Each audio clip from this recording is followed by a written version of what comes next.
ang mga kwento ng pag-ibig, kwento ng buhay at kwento ng pag-asa dito sa Barangay Love Stories. Love Stories.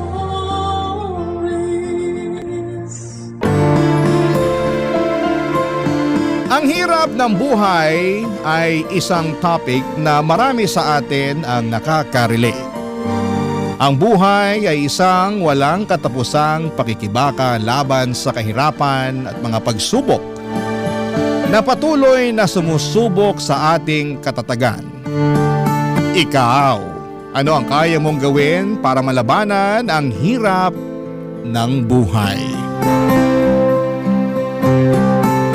Dear Papa Dudut, magandang araw po sa inyo at sa lahat ng sumusubaybay sa Barangay LS.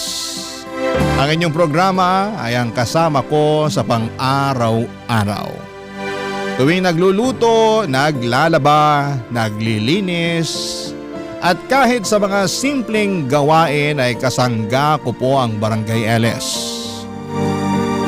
Kaya ako po napagdesisyonan na magsulat ng liham sa inyo dahil talagang nakaka-relate ako sa mga kwento ng buhay na napapakinggan ko sa inyong programa. Ako nga pala si Olivia. Pagdating naman po sa sarili ko ay hindi po sa pagmamayabang, pero madalas pong sinasabi ng iba na hindi daw halata sa aking itsura na mahirap ako. Ayon sa kanila, matangkad ako, maganda at maamo ang aking mukha. Pero ang hindi nila alam ay pinanganak at lumaki po ako sa isang maliit at magulo na barangay sa Tondo. Naranasan ko po ang buhay na kadalasan ay pagpag lang ang kinakain namin upang makatuwid sa pang-araw-araw. Pagpag po na siya ring hanap buhay ng aking mga magulang. Ako po ang panganay sa aming magkakapatid at dahil sa hirap ng buhay ay hindi po ako nakapagtapos ng high school. Marami po akong naranasan sa buhay na hindi ko naman ginusto. At hanggang ngayon ay naiisip ko pa rin minsan na unfair nga ang buhay.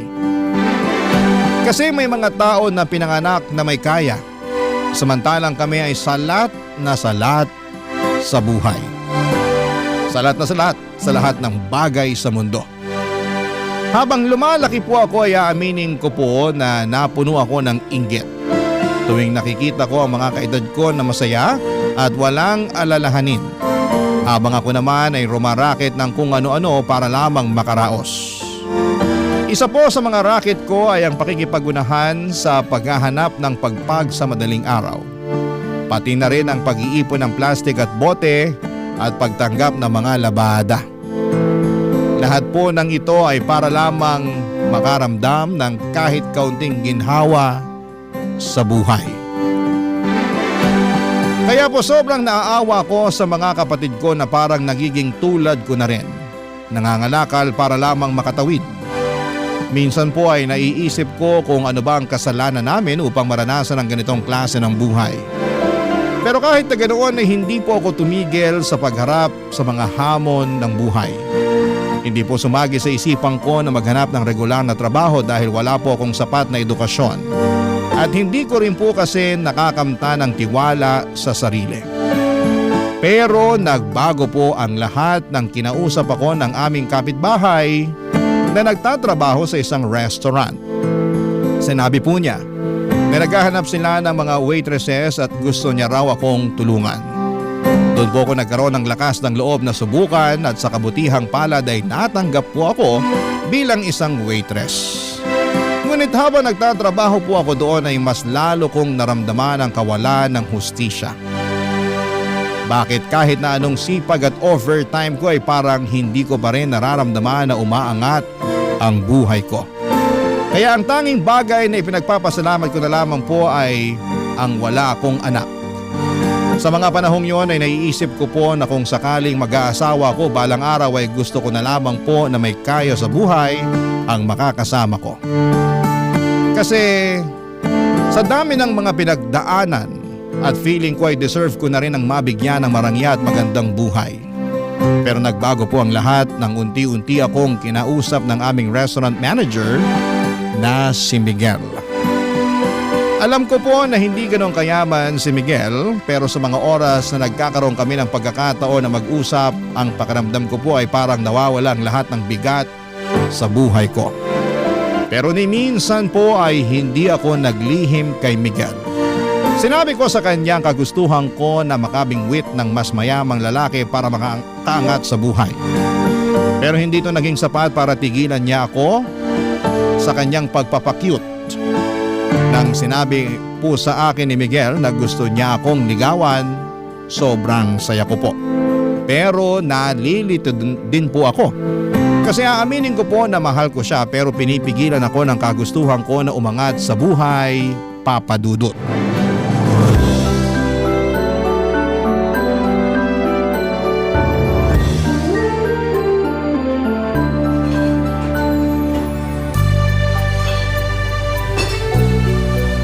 Okay guys, 4 minutes na lang at magsasara na tayo. Linisin nyo na ang mga kailangan linisin para makauwi na tayo. Olivia, sandali lang. Pwede ba kitang makausap? Oo naman sir, ano pong kailangan nyo? Ano ka ba? Sinabi ko na naman sa'yo na tigil-tigilan mo nang kakatawag sa akin ng sir. Miguel na lang. Pero boss kita eh. Nakakailang naman kung Miguel ang itatawag ko sa'yo dito, 'di ba? Baka mamaya sabihin pa ng iba nating kasama dito na pinapaboran mo ko. Kung yan ang gusto mo, sige, ikaw bahala. Pero Olivia, may itatanong sana ako sa'yo. Ano naman yun? Kailan mo ba ako sasagutin? Ha? Nagpapatawa ka ba? Olivia, 8 months na ako nanliligaw sa'yo. Ano? Nililigawan mo pala ako? Hindi sa nanunumbat ako pero palagi kitang niyayaya na sabayan ako mag-lunch. Tapos paminsan-minsan sabay pa tayong nagko-commute pa uwi. Tapos nililibre rin kita. Sandali lang. Nililigawan mo pala ako sa lagay na yan? Paano ba dapat? Sir, Miguel, aaminin ko na magaan ang loob ko sa'yo. Hindi ko naalala ang mga problema ko tuwing kinakausap mo ko at mas nagaganahan ako magtrabaho dahil sa'yo. Pero hindi na naman sikreto sa'yo yung priority ko sa buhay, di ba? Alin dun? Yung makapangasawa ka ng mayamang lalaki? Olivia naman, hindi lahat ng bagay ay nabibili ng pera. Madali lang para sa'yong sabihin yan kasi hindi mo naman naranasan yung nararanasan ko eh. Sawang-sawa na ako sa buhay ng isang kahig, isang tuka. Yung tipong kahit anong kayod ko, hindi pa rin ako umaasenso. Wala rin naman ako magagawa kasi hindi naman ako nakapagtapos ng pag-aaral. Tapos karamihan pa ng trabaho dito sa Pilipinas, naghahanap ng college graduate o di kaya college level. Sobrang swerte ko na lang talaga at nakapasok pa ako dito sa restaurant. Hindi naman mahalaga sa akin ang estado mo sa buhay eh. Kung bibigyan mo lang ako ng pagkakataon, pareho nating pagsisikapan ang mga gusto nating makamit sa buhay. Sasamahan at dadamayan kita sa hirap at ginhawa. Yun na nga eh, ayoko na ng hirap. Kota na ako dyan. Olivia, pinapangako ko sa'yo na hinding-hindi mo pagsisisihan kung sasagutin mo lang ako. Hayaan mo naman na ipakita ko sa'yo kung gaano kakahalaga sa akin. Alam mo, ikaw ang kulit mo rin, no? Sa totoo lang, napakalaking achievement para sa akin tong ginagawa ko ngayon. Hindi madali sa akin na sabihin ko sa'yo ng diretsahan ang tunay na nararamdaman ko para sa'yo. Pero teka lang, ang hindi ko lang talaga kasi mag-get sa'yo, kung paano mo ko nakukuhang ligawan, alam mo naman na napaka-ambisyosa ko at yung kagustuhan ko na makakuha ng lalaki na ibibigay sa akin lahat-lahat, diba? Bakit? Paano ka nakakasiguro na hindi ko kayang ibigay sa iyo ang lahat? Hindi nga ako kasing yaman ng mga lalaking matagal mo nang inaasam. Pero isa lang ang masisiguro ko sa iyo. At yun ay ang iparamdam sa iyo araw-araw na mahal kita. Di ko na nga lang alam kung manhid ka o nagtatanga-tangahan ka lang. Tanga na kong tanga, pero wala eh. Talagang nahulog na ang loob ko sa'yo. At ganun rin naman ako sa'yo sa totoo lang.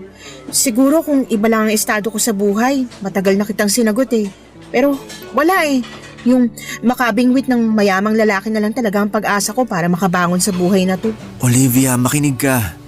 Hindi mo kailangan ng mayamang lalaki para makamit mo ang buhay na matagal mo nang pinapangarap para sa sarili mo at sa pamilya mo. Ang kailangan mo ay isang lalaki na handa kang ipaglaban at mamahalin ka ng tunay sa kahit anong pagsubok ng buhay. At handa akong ipakita sa'yo na ako ang lalaking yun. Ano ka ba? Mahal ang bilihin ngayon. Yung pagmamahal na sinasabi mo, hindi yan nagagamit para pambayad ng 1 kilong bigas at 2 tray ng itlog. Ikaw talaga? O sige, ganito na lang. Hindi na muna kita pipilitin para sagutin mo ako. Pero ang gusto ko lang hingin sa'yo ay sana hayaan mo ko na ligawan kita ng maayos. Para at least makita at ma-realize mo man lang kung gaano kita kamahal. Kulit mo talaga. Sige nga, paano kung mag-iisang taon mo na akong nililigawan at hindi pa rin kita sinasagot? Okay lang, take your time. Ang mahalaga lang naman sa akin ay yung payagan mo ko na ligawan kita. Napaka-confident mo naman yata. Paano ka nakakasiguro na sasagutin kita? Hindi ka ba natatakot na baka masayang lang yung oras at pagod mo? Hindi. Kasi nagbabakasakali ako na kapag nakita mo na kung gaano ka kahalaga sa akin, baka magbago ng isip mo at mawala na yung kagustuhan mo na makabingwit ng mayamang lalaki. Kaya, sige na. Please? Ang kulit mo naman. Oo na. Ha? Pumapayag na ako na ligawan mo ko. Sa wakas! Thank you, Olivia. Promise, hindi mo pagsisisihan to.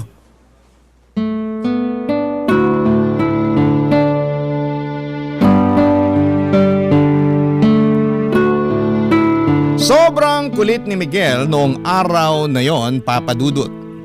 Ewan ko ba sa kanya, harap-harapan ko na ngang sinabi sa kanya na gusto kong mag-asawa ng mayamang lalaki pero hindi pa rin niya ako tinantanan. Siguro'y nagbabaka sakali siya na habang nililigawan niya ako ay magbabago ang isip ko. At hindi siya nagkamali kasi pagkatapos ng 6 months na panliligaw ay sinagot ko na siya. Ewan ko ba? Parang iba talaga ang damdamin kapag puso na ang usapan. Kasi palaging kinokontra ng puso ang mga plano ng utak mo. Pero kahit na ganoon, Papa Dudut, ay hindi ko pinagsisihan ang desisyon ko na sagutin si Miguel. Kasi tinupad niya lahat ng pangako niya sa akin. Naramdaman ko talaga na mahal niya ako. Oo, hindi nga ganon kayaman si Miguel. Pero kahit na hindi siya mayaman ay hindi niya ako pinabayaan. Binibigyan niya ako ng pera kapag kailangan ko at kahit kami na, pakiramdam ko ay parang nililigawan niya pa rin ako. Ang sabi ko nga sa sarili ko noon na sobrang swerte ng kahit sinong babae na magkakaroon ng boyfriend na katulad ni Miguel. At sa mga panahong yon ay nasa akin ang swerte. Pagkatapos kong sagutin si Miguel ay nag-live-in kami. Si Miguel ay umuupa siya ng maliit na studio type apartment at aaminin ko. Kahit maliit lang yon. Malaking upgrade na yon kumpara sa bahay namin sa Tondo na butas-butas at baka matitibag na sa susunod na bagyo. Pero kahit na ganoon, naging masaya kami ni Miguel. Nagtulungan kami sa trabaho, siya bilang manager at ako bilang waitress. Akala ko ay yun na yung kapalaran ko habang buhay pero nagbago ang lahat noong tinawagan ako ng pinsan ko na taga La Union. Bihira lang kasi siyang pumunta ng Maynila at noong dumating siya dito, ako agad ang naisip niyang tawagan. Sabi pa niya, ililibre daw niya ako basta samahan ko lamang siya kaya syempre game na game ako. Nagpaalam ako kay Miguel at pumayag naman siya na mag-night out kami ng pinsan ko. Pero nung gabi na yon, habang nag-iikot kami ay naisipan ng pinsan ko na pumunta sa bar. Nag-inuman kami at sobrang enjoy kami. Wala kaming ibang ginawa kundi ang magchismisan tungkol sa mga kamag-anak namin. Pagkatapos ng ilang oras ay nagpaalam ang pinsan ko na pupunta raw siya sa CR kasi naparami daw ang kain niya. Kaya naiwan akong mag-isa sa table namin. At nung umalis ang pinsan ko ay doon ko na nakilala si Rick, Papa Dudut.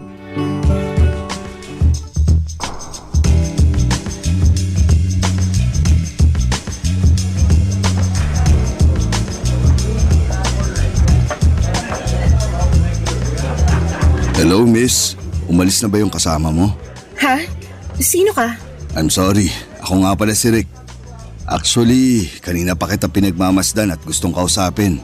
Pero hindi nga lang ako makatsyempo kasi nandito yung kasama mo kanina. Pinsan ko yun. Pumunta lang ng CR yun pero babalik din yun dito maya-maya. Teka lang, sino ka ba? Ba't mo ko kinakausap? Anong kailangan mo sa akin? Miss, relax ka lang. Ang dami mo namang tanong. Sino ba naman ang hindi magtataka at mapapatanong? Bigla-bigla mo na lang ako kinakausap. Wow, mas maganda ka pala sa malapitan. Layuan mo nga ako, hindi kita type. Hindi na ako magpapaligoy-ligoy pa. Nagagandaan ako sa'yo, tapos sobrang sexy mo pa. Tipo ko yung mga babaeng katulad mo. I'm sorry, pero may... Teka lang, ba't ba ako nag-i-explain sa'yo? Pag sinabi kong layuan mo ko. Ganun lang kasimple yun. Matuto kang tumanggap ng rejection. Ang pangit-pangit mo pero ang lakas ng loob mo ha. Diyan ka na nga. 20,000 pesos. Ha? 20,000 pesos para makasama kita ng isang buong gabi. Ano akala mo sa akin, pok-pok? Aanhin ko naman yung 20,000 mo. Sa itsura mo pa lang mukhang may nakakahawa ka ng sakit. Wala akong balak na mag-staycation sa ospital kaya maiwan na kita dyan, okay? Wala akong nakakahawang sakit. Miss, paano kung sabihin ko sa'yo na gusto kitang maging sugar baby? Sugar ano? I see. Hindi mo alam ang ibig sabihin ng sugar baby. Ipapaliwanag ko sa'yo ng maayos. Bibigyan kita ng pera from time to time. Kumbaga parang allowance. As long as gagawin mo yung mga ipapagawa ko sa'yo. Hindi lang 20,000 ang kaya kong ibigay sa'yo. Basta gawin mo lang lahat ng gusto ko. Teka lang. Kung sakasakali, ano naman yung ipapagawa mo sa akin? Anong kapalit? Sasamahan mo ako sa mga lakad ko at yun lang yun. No more, no less. Magpapasama ka sa mga lakad mo? Baka yayang hinahanap mo o di kaya caregiver. Hindi ganun yun. Pag sinabi kong lakad, I mean magda-date at magbabakasyon tayo paminsan-minsan. Kaya kitang dalhin kahit saan mo gusto. Cebu, Boracay, Siargao, Batanes, Palawan. Ikaw bahala. Pero mangyayari lang yun kung papayag kang maging sugar baby ko. Sandali nga lang, hindi ka ba nabibigla sa inaalok mo sa akin? Hindi ba parang sobra-sobra naman yata yan? Hindi ka naman mukhang mayaman. Niloloko mo lang yata ako eh. Tatapatin na kita, scam ba to? Hindi na ako nagtatrabaho. Tumatanggap na lang ako ng pera galing sa mga negosyo at pensyon ko. At kadalasan, nababagot ako sa bahay. Sa totoo lang, matagal ko na talagang balak maghanap ng sugar baby. And for the first time, nakahanap ako ng babaeng type ko. At ikaw yun. Kung ganon, sige na, pumapayag na ako. At sorry din sa mga nasabi ko kanina. Mabuti naman kung ganun. Pero may isa akong kondisyon. Ayoko na may boyfriend. So sabihin mo na sa akin ang totoo habang maaga pa. May boyfriend ka na ba? Wala akong boyfriend. Sigurado ka? Promise, wala. Oo, aamin ako. May mga nanliligaw sa akin pero hindi ko sinasagot. Mabuti naman kung ganun. Dahil ang ayoko sa lahat yung may kasintahan. Gusto ko nasa akin lang ang lahat ng atensyon mo. Ayoko ng kahati. Nagkakaintindihan ba tayo? Oo, naiintindihan ko. Pero matanong din kita, may asawa ka na ba? Wala, matagal nang patay ang asawa ko. Hindi mo pa pala sinasabi sa akin pangalan mo. Ako si Olivia. Kasing ganda ng mukha mo yung pangalan mo. Bagay na bagay sa'yo. Thank you. Nga pala, ayan, nakasulat sa papel na yan ang number ko. I-save mo yan. Sige, ako na bahala. Pero may ipapakiusap sana ako sa'yo. Ano? Okay lang ba kung umalis ka na muna rito? Baka maabutan pa tayo ng pinsan ko eh. Sige, pagbibigyan kita sa ngayon. Pero next time, ako na ang masusunod, ha? Oo na. Antayin mo na lang yung text ko mamaya. Parang awa mo na, umalis ka na muna. Doon ka na. Pagkatapos naming mag-inuman, ang pinsang ko ay hinatid ko na siya sa maliit na kwarto na inuupahan niya ng ilang araw. Medyo lasing na siya ng mga oras na yon at ayokong may masamang mangyari sa kanya. Pinili ko rin na ilihim sa pinsan ko yung pag-uusap namin ni Rick kasi ayokong machismis sa mga kamag-anak namin lalo na at hindi ko nais na malaman nila na nakikipag-ugnayan ako sa lalaking hindi hamak na mas matanda sa akin. May tiwala naman ako sa pinsan ko pero mas mabuti na yung siguradong walang isyo o problema. Pagkatapos kong hinatid ang pinsan ko ay tinext ko kaagad si Rick at tinawagan siya. Sinundo niya ako at pumunta kami sa isang mamahaling hotel kung saan kami nagtalik. Pagkatapos noon ay binigyan niya ako ng malaking halaga ng pera.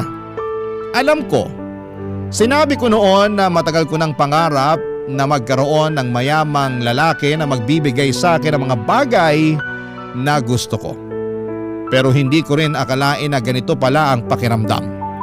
Mahirap pala yung pakiramdam ng pinipilit mong makisama sa isang tao kung wala ka naman talagang nararamdaman para sa kanya. Nasilaw ako sa pera. Kasi sa unang pagkakataon ay nabibili ko na mga bagay na matagal ko nang inaasam. At nakakapagpadala na rin ako ng malaking pera sa mga kapatid at magulang ko at unti-unti ko na rin napapaayos yung bahay namin sa Tondo. Pero sobra akong nakonsensya dahil pinili kong itago ang lahat ng ito kay Miguel. Mahal ko po si Miguel. Pero kay Rick ko nahanap yung marangyang buhay at pera na matagal ko nang pinapangarap. Kung pwede lang sana na iisang tao na lamang si Miguel at si Rick na mga panahon na yon, baka hindi na ako nahirapan pa. Papa Dudut. Barangay Love Stories. Barangay Love Stories. Habang tumatagal ay mas lalong naging agresibo si Rick sa akin. Parang gusto niya lahat ng mga pinapagawa niya sa akin ay natutupad kaagad. At kapag hindi ko nagagawa yung mga gusto niya ay nagagalit siya. At paminsan-minsan ay umaabot na siya sa punto ng pananakit. Nasampal na niya ako ng 3 beses pero tinitiis ko yon at hindi ko na inisip ang pisikal na sakit dahil sa malaking halaga na natatanggap ko sa kanya. Wala pong kaalam-alam si Miguel na patuloy ko pa ring pinagsasabay ang pagiging jowa niya at pagiging sugar baby ko kay Rick. Ang hirap na hatiin ang sarili ko sa 2 tao. Si Miguel mabait pa rin siya sa akin as usual at habang tumatagal ay mas lalo akong nahuhulog sa kanya. Wala akong problema sa kanya at talagang ramdam ko ang pagmamahal niya sa akin. Pero itong si Rick, siya yung sobrang nakakainis na at nakakasakal. Para bang hindi ko na siya kayang respetuhin dahil sa ugali niyang hindi na maipaliwanag. Mayaman nga siya pero mabilis magalit. Sa totoo lang, yung gwapo lang sa kanya ay yung wallet niya lang. Yung mukha at ugali niya parehong pangit. Pero sa kabila ng lahat ng yon ay pinagtiisan ko siya dahil nagagawa ko ang mga bagay na gusto kong gawin ng dahil sa perang ibinibigay niya. Pero paminsan-minsan ay nawawalan ako ng gana na replyan si Rick kaya't hindi na rin nakapagtataka na nagagalit siya. Pero isang araw ay umuwi ako kaagad pagkatapos ng shift ko habang si Miguel naman ay nag-overtime. At pagka-uwi ni Miguel sa apartment namin nawindang ako sa nakita ko. Puno ng pasa ang mukha ni Miguel. Ang takot at guilt na naramdaman ko ay hindi ko kayang ilarawan. Dito ko lang na-realize kung gaano kalaki yung problemang ginawa ko nung ikinuwento na sa akin ni Miguel ang lahat-lahat, Papa Dudut.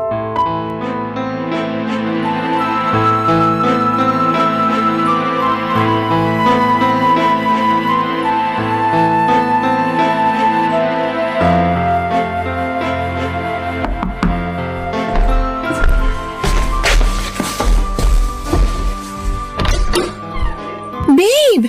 Diyos ko! Na paano yung mukha mo? Sino may gawa nito sa'yo, ha? Olivia, sabihin mo nga sa akin ang totoo. May iba ka pa bang kinakasama? Wala! Ano ka ba? Bakit mo naman naitanong yan? Inabangan ako ng lalaking nakakotse at pinabugbog niya ako sa tauhan niya. Pinagbantaan niya ako na layuan na raw kita dahil kung hindi, papatayin daw niya ako. Diyos ko! Magsalita ka, Olivia! May alam ka ba tungkol sa nangyari sa akin? Miguel, babe, I'm so sorry. Pero, Magsalita ka! babe, I'm sorry. May sugar daddy ako. Ano? Pero hindi ko lubos akalain na masasaktan ka niya. Babe, maniwala ka. Wala akong alam sa ginawa niya sa'yo. Pinagtaksilan mo ako? Nagpakababa ka para lang makuha mo yung mga luhong matagal mo nang inaasam-asam? Grabe ka naman, Miguel. Ang sakit mo naman magsalita. Tapatin mo nga ako. Minahal mo ba talaga ako? Mahal mo ba talaga ako? Oo, mahal kita, Miguel. Kung ganun, paano mo nagawa sa akin to? Kulang pa ba yung sakripisyong binibigay ko sa'yo? Kulang pa ba yung pagmamahal ko para sa'yo, ha? Wala akong nilihim sa'yo simulat sa pool, Miguel. Matagal mo nang alam yung kagustuhan kong umasenso man lang sa buhay. Oo, alam ko! Alam na alam ko yan! Kaya nga ako nasasaktan eh! Kasi umasa ako na balang araw, magiging sapat din sa'yo ang pagmamahal na binibigay ko. Ano ba bang kulang sa akin, Olivia, ha? May nagawa ba akong kasalanan sa'yo para saktan mo ako ng ganito? Wala! Alam kong mahal mo ko't nararamdaman ko yun. Pero sa tingin ko panahon na siguro para Para ano? maghiwalay tayo. Miguel, baka tuluyan ka na niya pag nalaman niya na hindi pa kita hinihiwalayan. Ano? Hindi. Olivia, babe, huwag mo akong hiwalayan, please lang. Makinig ka sa akin, ha? Puputulin mo na ang ugnayan mo sa lalaking yun at magpapakalayo na tayo. Yung kapatid ko na nagtatrabaho sa Cebu, pwede niya tayong tulungan. Doon tayo magsisimula ng panibagong buhay. Pero Miguel, Ano, Olivia? Bakit hindi ka makasagot, ha?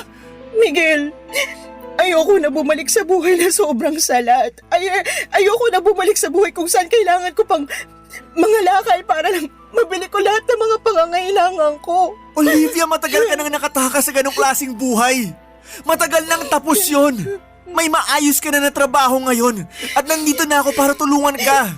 At isa pa, hindi naman kita pinahihirapan ah. Pero kulang, Miguel. Kulang na kulang eh.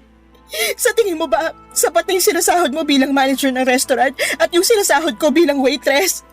Miguel, kahit pagsama-samahin pa natin yung sinasahod natin, hindi nun matutumbasan ang pera na binibigay sa akin ni Rick. Nagmamakaawa ko sa'yo.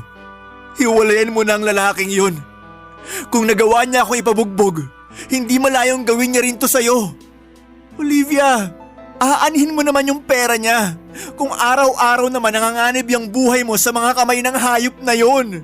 Sa totoo lang, mas pipiliin ko na lang na mamatay ako sa mga kamay niya kaysa mamatay ako sa gutom. Olivia naman, kayang-kaya kitang buhayin. At ilang beses ko na yan napatunayan sa'yo, di ba? Oo nga, tama ka. Pero paano yung pamilya ko, ha? Kaya mo bang buhayin ang mga kapatid ko? Sa akin sila umaasa, Miguel. Bala ko na i-enroll sila sa susunod na pasukan dahil gusto ko na makapagtapos sila sa pag-aaral. Ayoko na matulad sila sa akin na hindi man na nakapagtapos ng high school at mangyayari lang yun kung patuloy kong pakikisamahan si Rick. Hindi tutulungan kita. Magtutulungan tayo, Olivia. Pero pakiusap lang. Hiwalayan mo na ang demonyong yon. Paano mo ko matutulungan, Miguel? Yung sahod mo nga binabudget mo pa kasi natatakot ka na baka maubos agad. Aasenso rin tayo. Wala ka bang tiwala sa akin? Nagpapakapagod naman ako sa trabaho para mas lalong lumago ang savings natin ah. Pero baka uugod-ugod na tayo sa panahong lumago yung savings mo. Mahal kita. Pero ayoko na ng ganitong klaseng buhay, Miguel. Olivia, kung nagbabala ka na hiwalayan ako, please wag. Maawa ka naman sa akin. Gagawin ko ang lahat. Wag mo na akong hiwalayan. Parang awa mo na. Kahit sobra akong nasaktan sa ginawa mo, hindi pa rin kita kayang iwan. Mahal na mahal kita, Olivia. Pagkatapos ng sinabing yon ni Miguel ay hindi ko na siya nasagot. At dali-dali akong lumabas upang tawagan si Rick. Dito ko nakumpirma ang lahat. Napag-alaman ko na nagngingit-ngit sa galit si Rick tuwing hindi ko siya nire-replyan kaagad. Kaya't inalam niya kung saan ako nagtatrabaho. Kasabay noon ay nalaman niya na si Miguel ang boyfriend ko at pareho kami ng pinagtatrabahuhan na restaurant. Hindi sinabi ni Rick kung paano niya nalaman pero malakas ang kutob ko na sa Facebook niya nakuha ang lahat ng yon. Kinilabutan ako sa mga nangyari dahil hindi ko akalain na aabot si Rick sa puntong halos patayin na niya si Miguel, Papa Dudut. Sa totoo lang, sobra akong nag-guilty sa mga nangyaring yon. Mahal ko pa rin si Miguel pero hindi ko kayang bitawan ang marangyang buhay na ibinibigay sa akin ni Rick. Sa kabila ng lahat ay pinagpatuloy pa rin namin ni Miguel ang relasyon namin at nakikita ko sa mga mata at kilos ni Miguel na mahal niya pa rin ako. Pero Ramdam ko rin kung gaano siya kalungkot at nadismaya sa desisyon kong ipagpatuloy ang ugnayan ko kay Rick. Bumili siya ng mga gamit na pang self-defense para sa aming dalawa. Tulad ng pepper spray at taser, kitang-kita ko kung gaano siya ka-traumatize at sa mga panahong yon ay hindi ko matanggap na siya pa ang nagkakaroon ng ganitong takot at pangamba dahil lamang sa mga naging desisyon ko. At sa takot ko na baka balikan ni Rick si Miguel ay nagsinungaling ako at sinabi ko kay Rick na hindi na ako makikipagkita kay Miguel at mukhang naniwala naman siya. Para makabawi ako kay Miguel ay binilhan ko siya ng mga paborito niyang gamit, mga bagay na sa tingin ko'y magpapasaya sa kanya kahit papaano. Pero hindi niya tinanggap ang mga ito, siguro dahil alam niya na pera ni Rick ang pinambili ko dito. Patuloy pa rin siya sa pagkumbinsi sa akin na sumama sa kanya sa Cebu para makapag-umpisa kaming muli at makalimutan naming pareho ang lahat ng mga nangyari. Pero nag-alinlangan ako na pumunta ng Cebu kasi kahit mahal ko si Miguel, ay naibibigay naman ni Rick sa akin lahat ng gusto ko dito sa Maynila. At hindi ko alam noon ay may isa pang mangyayaring mas mahirap at mas masakit pa kesa sa lahat ng ito. Ang mga desisyon ko ay magdudulot pa ng mas malalim na sugat sa aking puso at buhay. At hindi ko pa noon alam kung paano ko haharapin ang mga pagsubok na darating sa akin, Papa Dudut.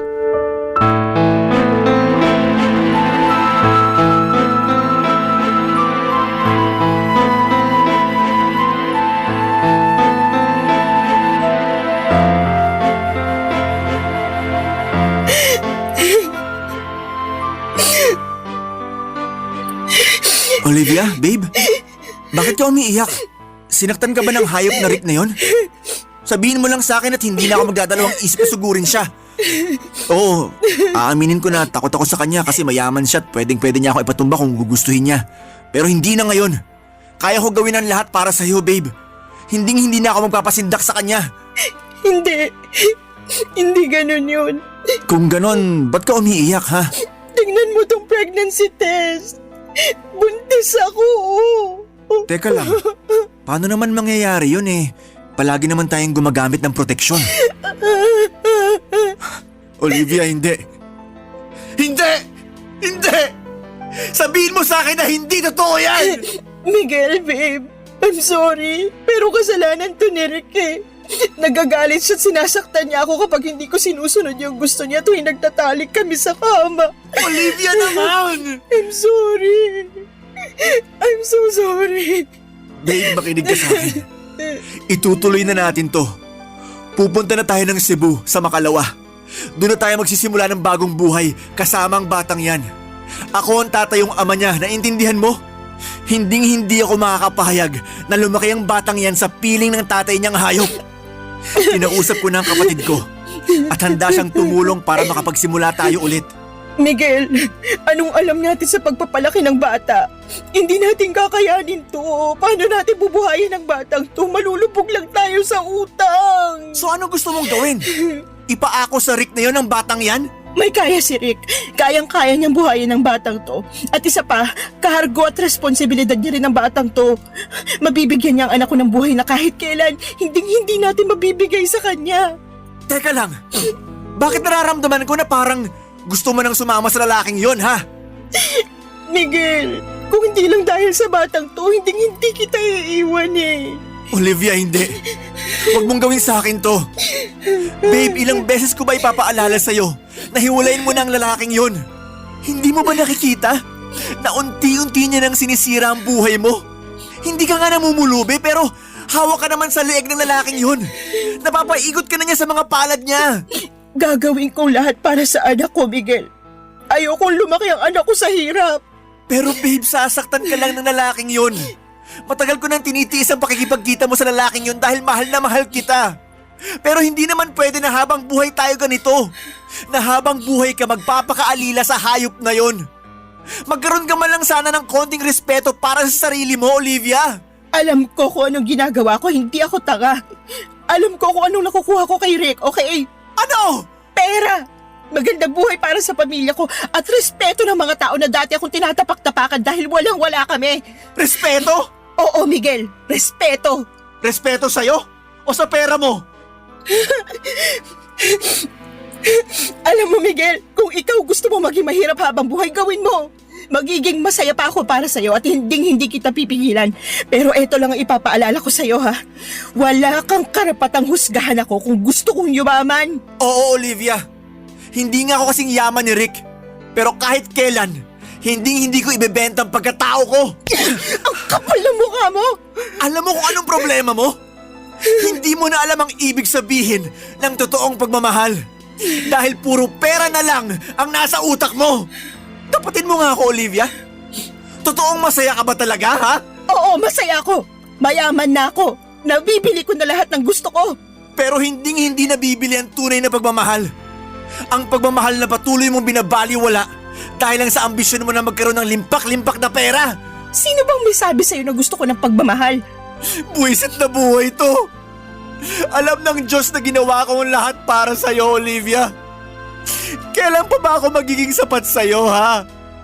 Ano ba talagang gusto mong mangyari? Hindi ko na alam. Ewan ko. Naguguluhan na ako. Pwes ako alam ko. Dahil mahal na mahal kita. Olivia, babe. Sumama ka na sa akin papuntang Cebu. Please lang. Nagmamakaawa ako sa'yo. Gawin mo to para sa akin. Para sa sarili mo. At para sa magiging anak natin. Handa akong ituring ang batang yan na parang anak ko na rin. Basta sumama ka na lang sa akin, please. Miguel, kung hindi ako lalayo, patuloy lang kitang mamahalin. At alam ko na masasaktan lang ako, masasaktan lang tayo. Kasi wala sa'yo yung buhay na gusto kong makamit eh. Olivia. Wala nang patutunguhan to. Tigilan na natin to, Miguel. Aalis na kami ng anak ko bukas ng umaga. Buo ng desisyon ko at wala ka nang magagawa doon. Papadudot aminin ko po na sobra kong nasaktan sa naging desisyon ko na hiwalayan si Miguel. At kahit na mahal ko siya sa palagay ko, ang dahilan kung bakit natiis ko at nagawa ko pa rin siyang iwanan ay dahil sa trauma. Yung trauma na mula sa pagkabata, sobrang kapos ako at hirap na hirap sa buhay. Yung trauma na kapag wala kang pera ay lalait-laiting ka at tatapak-tapakan ka ng mga tao ng paulit-ulit. Yung trauma na palagi mong ipinagdarasal na sana ay hindi tumirik ang mga mata mo sa gutom. Na sana kahit papaano ay may makain ka. Yung trauma na hindi ka na nandidiri sa pagpag dahil eto na ang nakasanayan mong kainin. Oo, minahal ko si Miguel ngunit hindi ako nakontento sa buhay bilang waitress. Hindi naging sapat ang pagmamahal niya para makontento ako sa kinakalagyan ko. Siguro kung naging kasing yaman lang ni Miguel si Rick ay hindi ko na siya nagawang hiwalayan pa. Pero wala eh. Hindi sapat ang kinikita ni Miguel bilang manager ng isang restaurant para mabigyan ako ng maginhawang buhay. At ako naman ay pagod na sa pagiging silbidora. Kung sakali man na sasama ko kay Miguel papunta ng Cebu ay ganon pa rin ang mangyayari. Kakailanganin ko pa rin na magtrabaho para lamang matustusan ang pang-araw-araw namin lalo na ngayon na may anak na ako.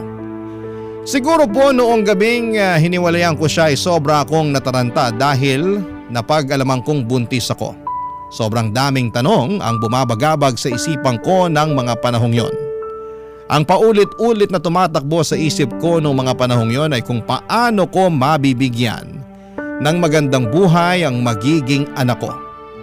Ang nasa isip ko lang noon ay bahala na kung saktan ako ni Rick. Basta maging maayos lang ang buhay ng anak ko. Ayokong ipalaglag ang bata at mas lalong ayoko na mabuhay siya na nakakaranas ng hirap na naranasan ko. Ayoko siyang lumaking salat sa buhay. Yan po ang naging dahilan kung bakit nagawa kong iwan si Miguel. Noong madaling araw po ay tahimik akong lumabas ng apartment ni Miguel, dala ang isang malaking maleta at tinawagan ko si Rick. Sinabi sa akin ni Rick na may kondo siya sa Taguig at doon ko raw siya i-meet. Nang mga oras na yon ay hindi na ako nagdalawang isip pa. naglaho ako na parang bula sa buhay ni Miguel. Pinanindigan ko na ang desisyon kong tuluyan na siyang iwanan at sumama kay Rick. Sa mga sandaling yon ay hindi ko alam kung ano ang magiging kinabukasan ko. Ngunit isang bagay lang ang sigurado ako. Gagawin ko po ang lahat para sa magiging anak ko, Papa Dudut. Barangay Love Stories. Barangay Love Stories. Pinatuloy ako ni Rick sa kondo niya sa Taguig at doon ko sinabi sa kanya na buntis ako at kailangan ko ng magandang lugar na matutuluyan. Nakita ko sa mga mata ni Rick kung gaano siya kasaya sa mga sinabi ko sa kanya. Hindi ko maiwasang mapansin na parang isang malaking bigat ang nawala sa kanya. Buong akala ko ay magagalit siya na buntis ako pero hindi at mas lalo pa siyang natuwa. Nang mga panahong yon ay hindi ako nagsisi sa desisyon kong iwanan si Miguel. Siguro ay marami sa mga kabarangay natin ang magagalit sa ginawa ko at marami sa kanila ang baka magsabi na boba, gaga o mukhang pera ako at malamang ay hindi nila ako maintindihan. Pero aaminin ko or aminin na po natin na sobrang hirap na ng buhay ngayon. Yung 1,000 pesos ay bihira ng umabot ng 3 araw. Kung ang mga college graduate nga ay nahihirapan na maghanap ng trabaho o nagtitiis sa trabaho na hindi kalakihan ng sahod, paano na lamang ang katulad ko na hindi man lang nakapagtapos ng high school? Uulitin ko, sobrang hirap ng buhay ngayon. Kahit mga trabaho tulad ng pagiging janitor ay hinahanapan na ng high school diploma. Kaya noong mga panahong yon ay ginawa ko na lang ang tingin kong praktikal at makakabuti para sa anak ko. Gusto ko lang na mabigyan siya na maginhawang buhay at hindi ko ginusto na mabuo ang anak ko pero andito na to. At kahit kailan ay hindi sumagi sa isipan ko ang ipalaglag siya. Ang tanging magagawa ko na lamang ay ang magsakripisyo para sa kabutihan ng anak ko. At ang sakripisyong yon ay ang tuluyan ng iwanan si Miguel para kay Rick. Nang gabing yon nang pumunta ako sa kondo ni Rick sa Taguig ay halos hindi na kami nakatulog dahil pinag-uusapan na namin ang mga susunod na hakbang sa buhay namin. Tinutok namin ang mga plano para sa hinaharap lalo na ngayon at dala-dala ko na ang anak namin ni Rick. Ibinahagi ni Rick ang kanyang mga plano para sa amin at sa anak ko at naramdaman ko na parang tunay talaga siya na nagmamalasakit sa pagbubuntis ko. Na parang ang bawat usapan namin ay nagiging isang hakbang patungo sa mas magandang kinabukasan. Nang mga panahong yon, araw-araw kong ipinagdarasal na sana'y ituring na ako ni Rick hindi lang bilang isang sugar baby, kundi bilang isang tunay na asawa dahil na rin sa magiging anak namin. Kasi kahit papaano ay gusto ko naman na magkaroon ng happy family ang bata. Oo, aaminin ko na di hamak na mas gwapo si Miguel kay Rick pero ewan ko ba, Papa Dudut. Habang tumatagal ay nawala na ako ng pakialam sa itsura ni Rick. Ang nagagawa nga naman ng pera. May kakaibang epekto ito sa tao. Sa puntong hindi mo na alam kung ano ang totoo at kung ano ang tama.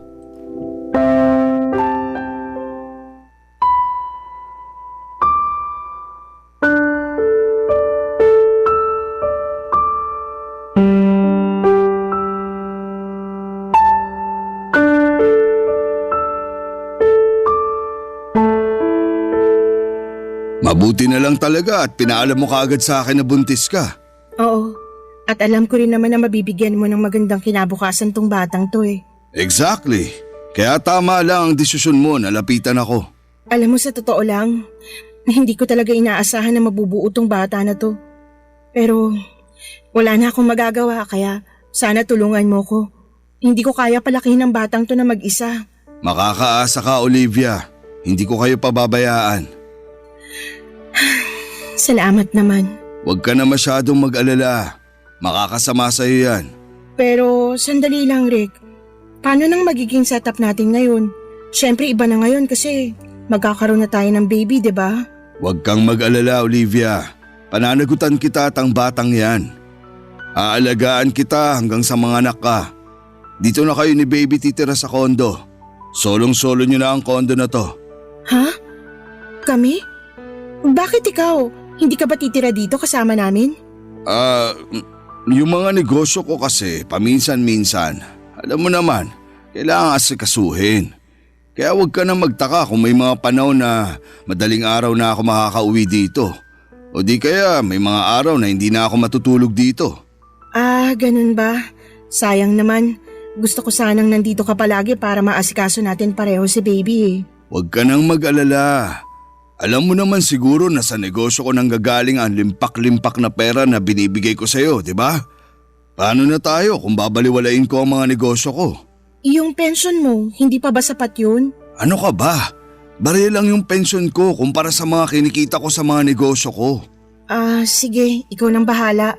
Basta yung sustento ko ha. Ako na bahala doon. Sa katunayan yan, mas lalakihan ko pa ang binibigay kong pera sa'yo dahil buntis ka. Hindi ka pwedeng ma-stress. At gusto ko na nabibili mo lahat ng mga gusto mo para sa magiging baby natin. At syempre, para na rin sa sarili mo.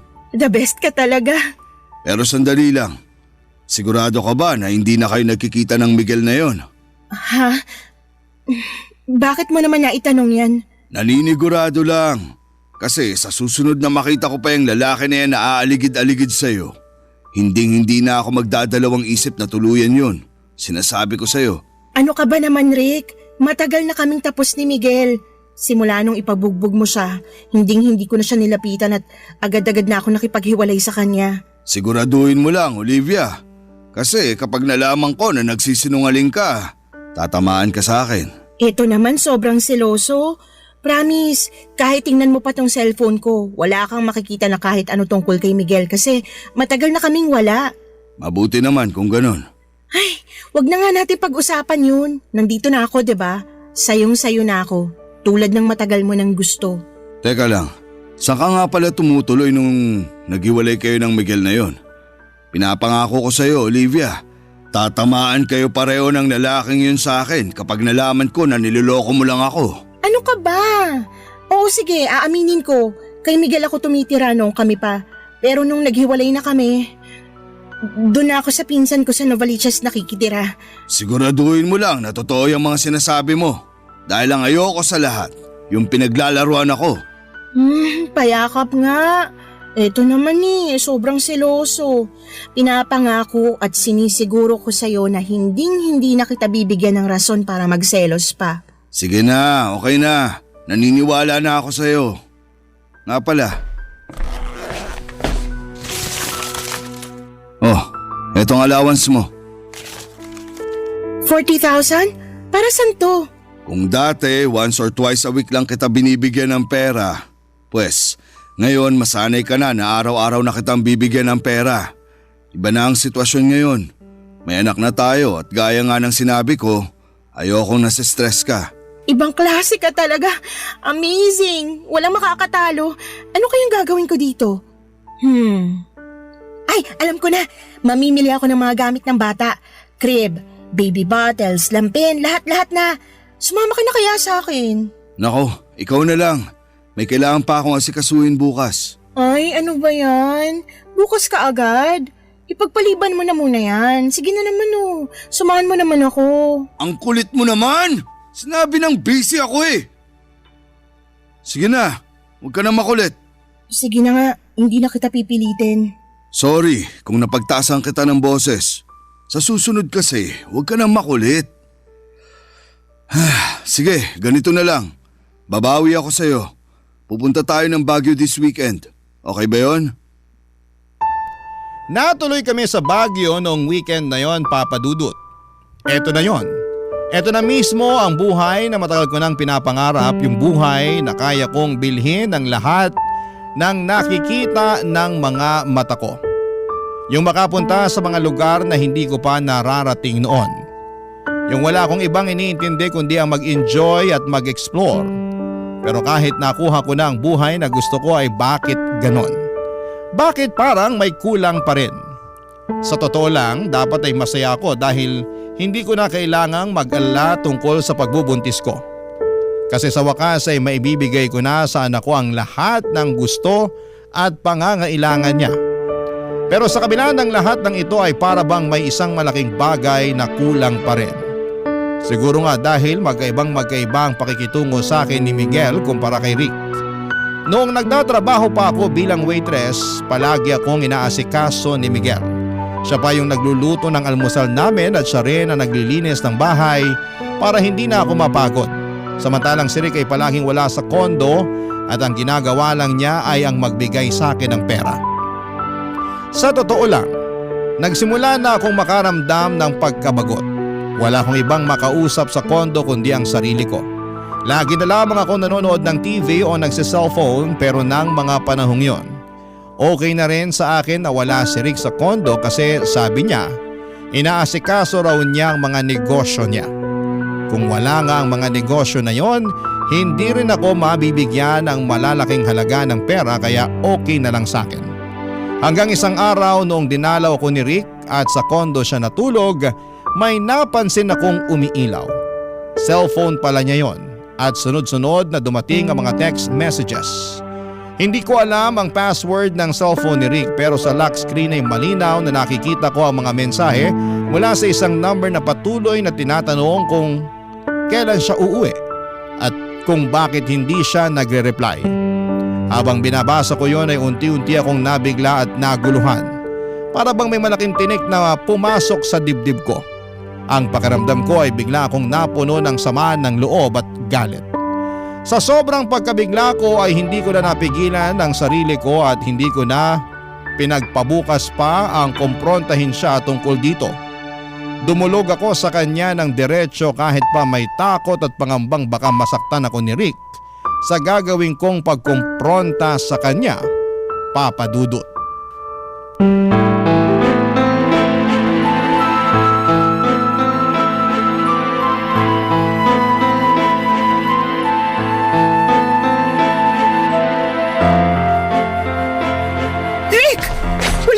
Gumising ka! Ano to ha? Bumangon ka dyan! Sagutin mo ako! Ano to? Olivia, Sino ano to? ba? Sagot! Natutulog yung tao eh. Sagutin mo ako! Sino to naghahanap sa'yo? Ba't tinatanong nito kung kailan ka uuwi? Ano bang pinagsasasabi mo dyan, ha? Ang kapal ng mukha mo para magmaang-maangan! Hayop ka! Hoy! Ba't mo binato ang cellphone ko, ha? Kung sa'yo ko kaya ibato yan nang matigil ka. Diyos ko, kaya pala palagi kang wala dito sa kondo. Hindi negosyong inaatupag mo, kundi ang paghahanap mo ng sugar baby. Hindi ka na nagbago. Ilan na ba kaming sugar baby mo ha? 3, 5, 8? Huwag kang gumawa ng kwento. Wala akong sugar baby. Anong wala? Kitang-kita ko sa cellphone mo lahat ng kailangan kong malaman, Rick. Oo, siguro nga wala akong karapatan na magalit na ganito kasi bayaran mo lang naman ako simulat sa pool pa lang, di ba? Pero iba ng sitwasyon ngayon. May anak na tayo at pinangako mo sa akin na ibibigay mo sa amin ang buong pagmamahal at atensyon mo. Sinungaling ka! Taksil! Sobrang kati mo nga naman talaga. Matandang hukluban. Laitin mo pa ako ng isang beses. Sisiguraduhin ko na sa kalsada ka na pupulutin. Hayop ka! Sana hindi na ako nagpabuntis sa'yo. Manahimik ka! Tumigil ka na sa kakadada mo. Buisit ka! Salot! Wala ka na talagang pag-asa magbagong matanda ka. Ang kati-kati mo! Tumahimik ka na! Asawa ko yung nakita mo nagte-text sa akin. Anong sinabi mo? Wala sana akong balak sabihin to sa'yo ngayon pero wala na akong magagawa kasi nagwawala ka na. Anong kailangan ko malaman, Rick? Sabihin mo sa akin. Ano? Matagal nang baog ang asawa ko at pareho kaming naghahanap ng anak. Ano ibig mo sabihin? Sinadya ko talaga na buntisin ka noon dahil matagal ko ng plano na kunin niyang bata sa'yo pagkapanganak mo. Hindi. Ayoko. Hindi mo makukuha sa akin ang bata. Hayop ka. Niloko mo ako. Pinlano mong lahat ng to. Wala kang kasing sama. Hoy Olivia, pareho lang tayo. Ginamit mo lang rin ako dahil sa pera ko. Wala tayong pinagkaiba. Wala akong pakialam. Hindi mo makukuha sa akin ang bata. At saan mo palalakihin ang batang yan, ha? Sa squatters kasama ng mga iba pang pulube. Anong ipapakain mo dyan? Asin at toyo? Ikaw na mismo nagsabi sa akin noon na hindi mo kayang palakihin ang bata na yan ng mag-isa, di ba? So anong gusto mo mangyari? Lumaki ang anak ko na ibang babae kinikilala niyang nanay? Asawa ko naman ang kikilalanin niyang nanay eh. Hindi ko pa sana sasabihin sa'yo to eh. Pero andito na to, kaya dediretsoy na kita. Willing akong magbayad ng malaking halaga. Basta ipaampon mo lang sa akin ang bata pagkapanganak mo. Ano? Hindi. Hindi ako makakapayag. Alam ba ng asawa mo tong mga pinagagagawa mo, ha? Wala siyang alam at hindi niya na kailangang malaman pa. Paano kung sabihin ko sa asawa mo tungkol sa atin, ha? Ang kapal na mukha mo para lokohin ako ng ganito. Sige, gawin mo. Pag nalaman ng asawa ko ang tungkol sa atin, masisira ka rin. Ibubunyag ko sa lahat na ikaw ang naging kabit ko. At kapag nagdemanda siya, madadamay ka. Kung gusto mong sirain niyang buhay mo, sige, gawin mo. Magsumbong ka. Ang kapal ng mukha mo para magalit nung natuklasan mo yung tungkol sa amin ni Miguel. Sinabi mo sa akin noon na wala kang asawa. 500,000. Ano? Ipaubaya mo na yung anak mo sa amin ng asawa ko pagkapanganak mo. At bibigyan kita ng kalahating milyon. Hindi. Ang kapal na mukha mo. Ayoko. Manigas kang hayop ka. Kaya ko pang dagdagan yan kung gusto mo. Ako ang tunay na ama ng batang yan.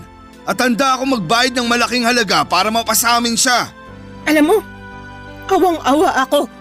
Hindi sa'yo kundi sa asawa mo. Hindi niya alam na may asawa siyang manloloko at maduming maglaro kasing dumi ng pagmumukha mo. Ang totoo niyan, matagal na ako nandidiri sa'yo eh. Duming-dumi ako sa sarili ko tuwing hinahalikan mo ko. Pinakisamahan lang kita ng dahil sa pera mo. Eh di inamin mo rin. Inamin mo rin na wala tayong pinagkaiba.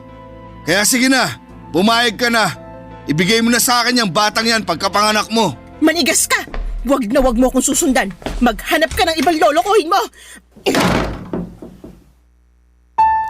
Nagmukha lang akong matapang ng gabing yon, Papa Dudut, pero ang totoo niyan ay sobra akong natakot kaya dali-dali akong umalis. Malakas din ang loob ko noon kasi alam kong hindi makakapag-iskandalo si Rick.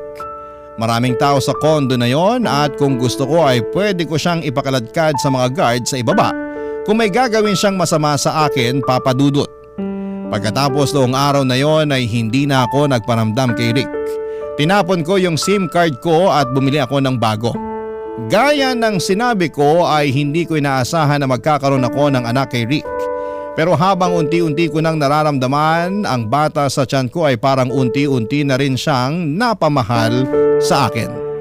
Kaya naman sobrang gulat at galit ko noong nalaman kong may asawa na pala si Rick at may balak pa siyang kunin sa akin ang bata pagkatapos kong manganak. Mabuti na lamang at natuklasan ko ang lihim ni Rick kasi kung hindi ay baka kung ano pa ang nangyari sa akin at sa anak ko. Hindi ko kakayanin na malayo sa anak ko. Bumalik ako sa bahay namin sa Tondo at mabuti na lamang talaga at hindi ko sinabi kay Rick yung tungkol sa bahay namin noon. Kasi kung hindi baka nasundan na niya ako noon. Nagulat sila mama, papa at mga kapatid ko noong sinabi ko sa kanila na buntis ako. Ikinuwento ko sa kanila lahat ng pinagdaanan ko at sobrang naaawa sila sa akin at tinanggap pa rin nila ako. Ngayon ay nagtatrabaho na ako bilang cashier sa isang maliit na grocery store na malapit lang sa bahay namin. Pinapaaral ko na rin ang mga kapatid ko at dalawa sa kanila ay nasa high school na at yung dalawa naman ay senior high na. Opo, aaminin ko na naging mahirap. Pero mabuti na lang at mabait yung boss ko dahil pinapahiram niya ako ng pera paminsan-minsan. Sina nanay naman po ay tumigil na sa pagtitinda ng pagpagad sa awa ng Diyos. May maliit na sila na karinderya at pinagtutulungan na lang namin yung pambayad at tuition fee ng mga kapatid ko. Sa ngayon ay ako po ay isang single mom at may 5 taong gulang na baby boy. Sobrang cute niya at halatang hindi nagmana sa tatay. Tinutulungan din po ako ni na mama at papa sa pagpapalaki sa kanya.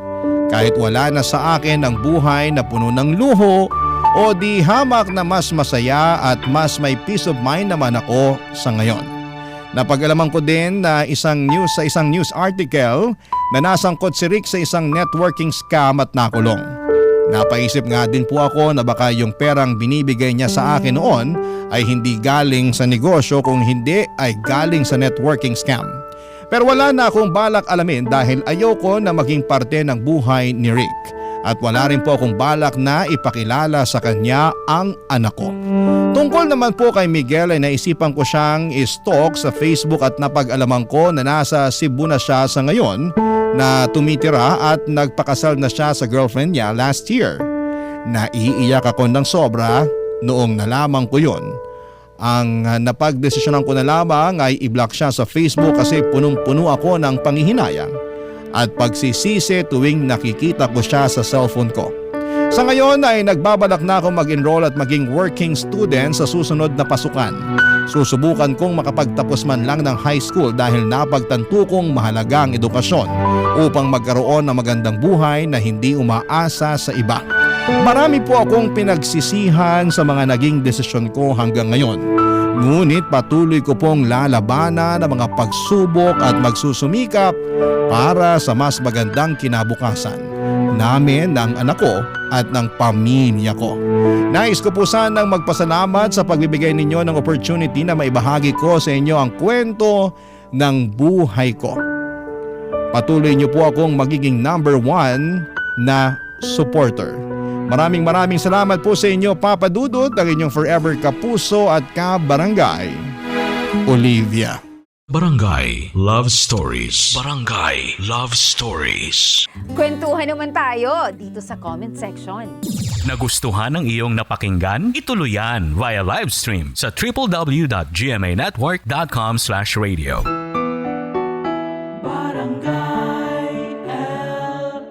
In Mega Manila, 97.1. Forever.